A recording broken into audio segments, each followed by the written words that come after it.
Hello, hello, hello, everyone. Welcome to episode 3. Super excited for you guys to be here today.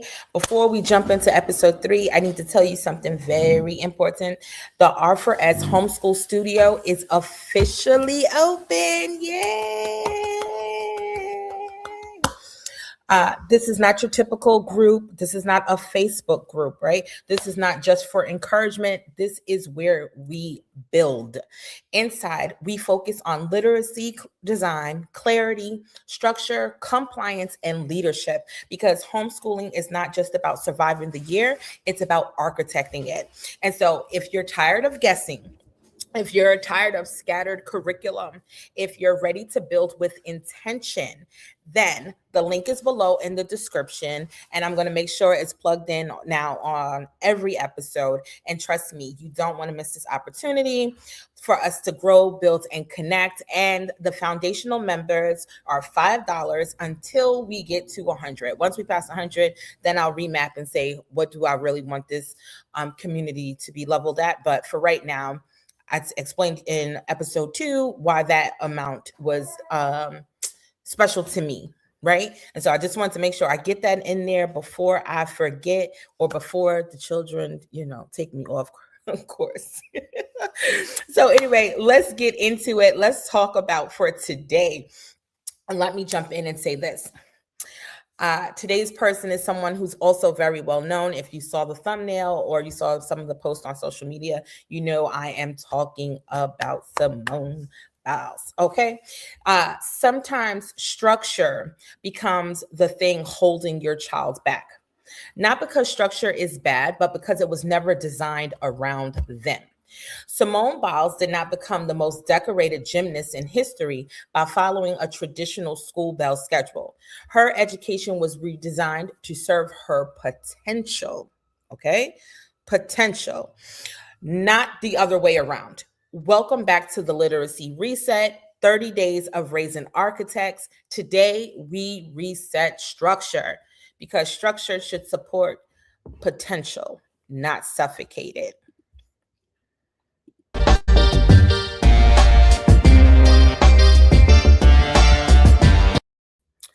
All right, let me go ahead and start sharing the screen with my friends here. Please hit the like, share button, tell another homeschool family, and let's get into it. Hold on, you guys, for some strange reason, this thing don't want to. Oh, I see what I did. Y'all know it could be going through different things. Oh, my son is saying hello.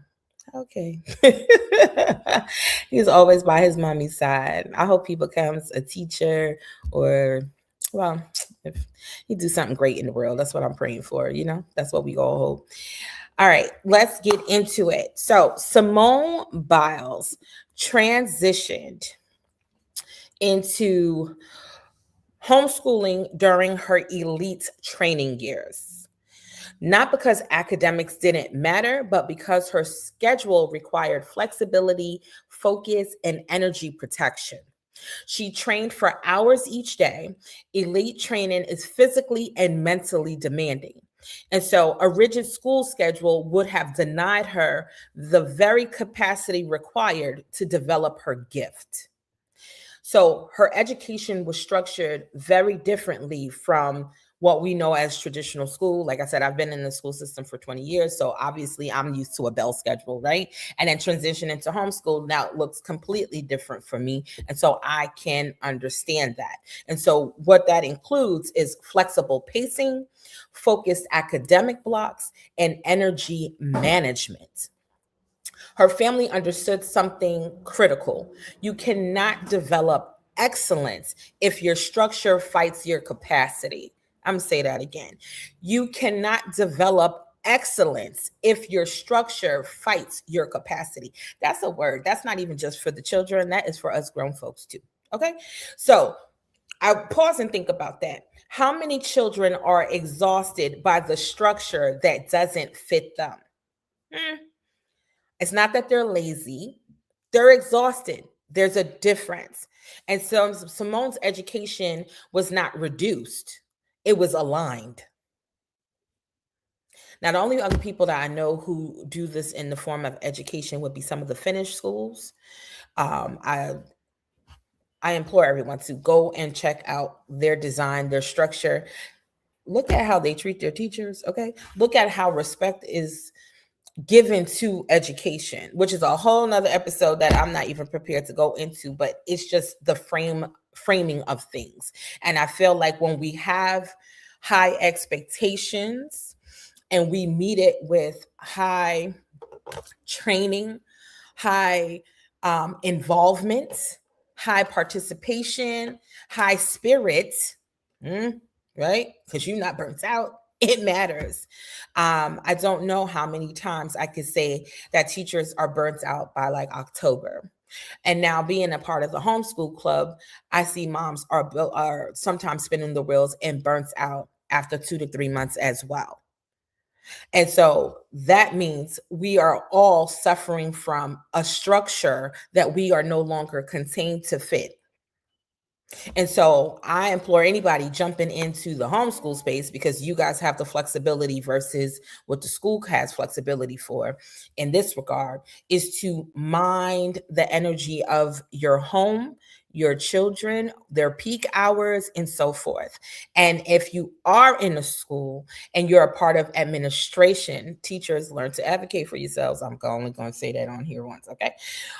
Is to have the conversations of, when do we do these literacy blocks around the grade level or the group that we're serving? If we can have those real deep conversations. Not all schools have those conversations. How do I know? Because I've been in the schools and been in more than one as a data analyst who got to see other schools and how they operate throughout New York City.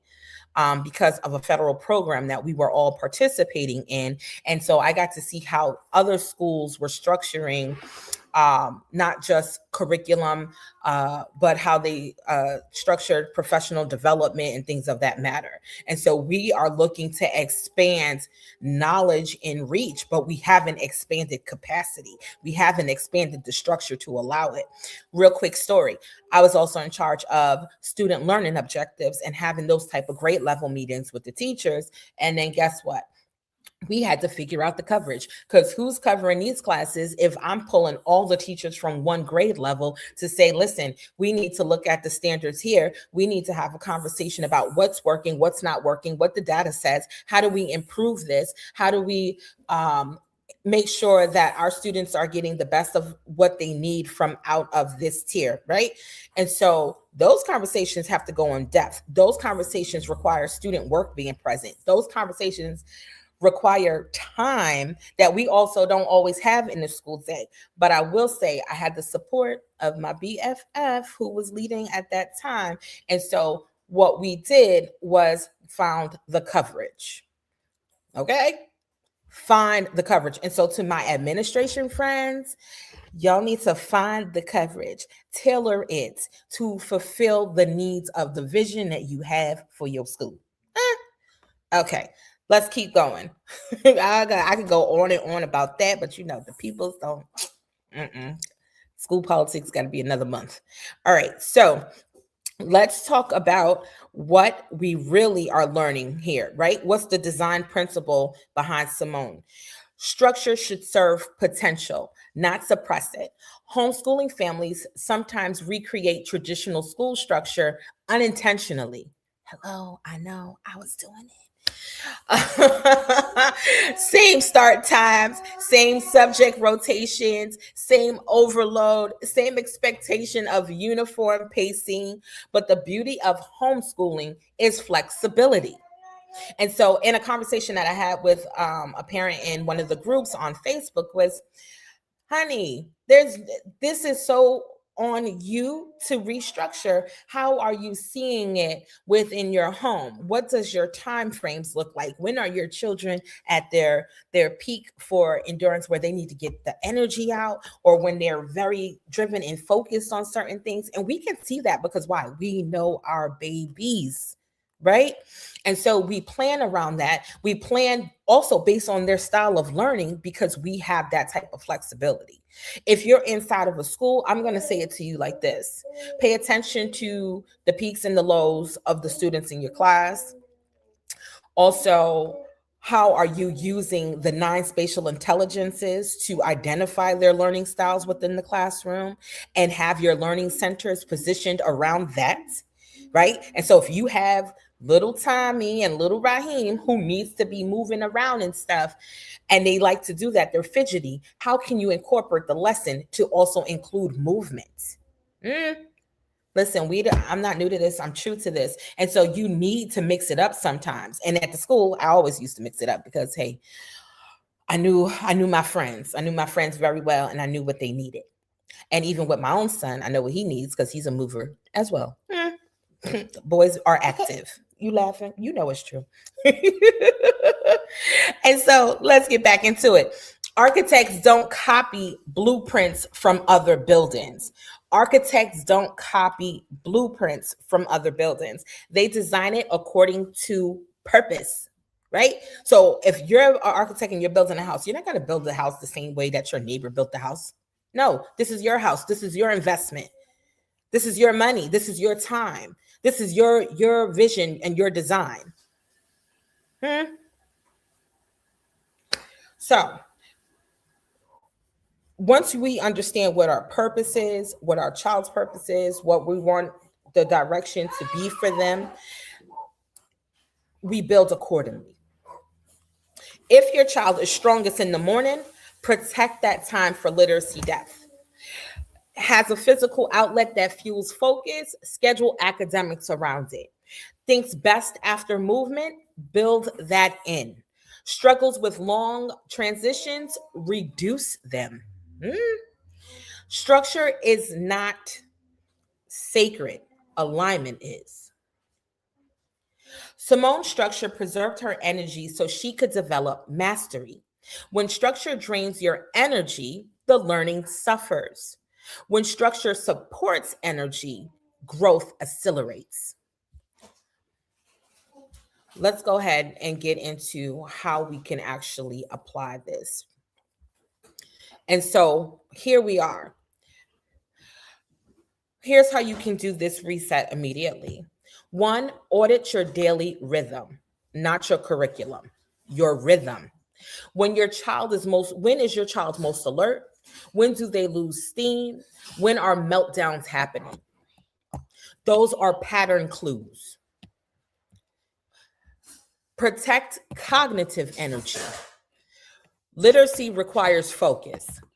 So, reading comprehension, writing organization, critical thinking, these are high energy tasks. If literacy is happening right after exhaustion sets in, you're working against the brain.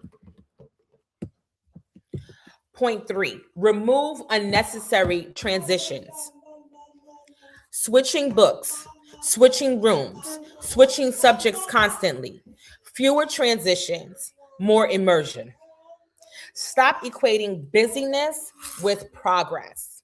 If your day feels packed but shallow, you may be diffusing your efforts. Architects design for flow, not frenzy.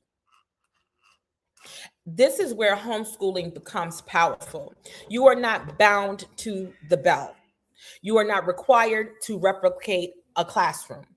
You have the ability to design structure around your child's capacity, potential, and long-term vision. I actually have a video somewhere too talking about long-term vision, and maybe I'll do it over just to show how do you build around your child's long-term vision. And that's just really about looking at their interests and how to evolve it when it evolves, because that's super important. As we know, people's interests change throughout time. But if you have a child who's really stuck on something that they're into, how do we framework around that? Or at least infuse it into what we have going on, right? And that is not chaos. That is intentional freedom. Simone Biles didn't succeed because she escaped structure. She succeeded because her structure was aligned with her potential. And there is the difference. If you are realizing that your schedule may be working against your child's energy instead of with it, that's not failure. That's clarity. That's clarity. And clarity is the beginning of the design. Inside the Offer as Homeschool Clarity Roadmap, which I had built an intensive for, we walk step by step through identifying your child's learning rhythms, structuring your academic year intentionally, aligning with requirements without sacrificing capacity, and designing literacy blocks that actually work so you stop forcing structure and start designing it. If you're ready to build a schedule that supports your child's potential instead of suppressing it, the information is below. This is the literacy reset. And, join the school community. Join the school community. Become one of my founding members. Let's make history happen together.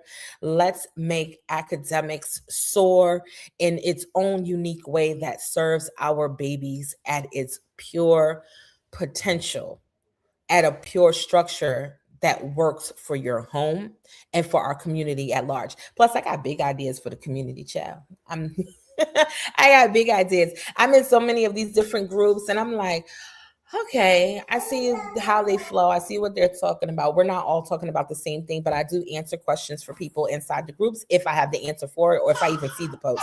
But sometimes the groups are flooded. But it is something to do. Hi, you want to be a part of the conversation? I think she wants to be a part of the conversation since she was with us yesterday. If anything, again, check out the links. If you want to be a part of the roadmap intensive, let me put the email up here so you can do that and I can share with you. Hold on. Oops. I want people to know how, so you can know how to reach me for if you have questions, because at least that email I see. You know what I'm saying? I see this one. And send out an email. I'll send you the links. But a lot of the things I do post directly on social media so that you guys can join and be a part of the process. Again, we are building. Okay. And I look forward to it. And so again, that is it for today's reset. I hope that you have an amazing day, and I will see you guys tomorrow in episode 4. And I'm excited about that. See you later. Bye.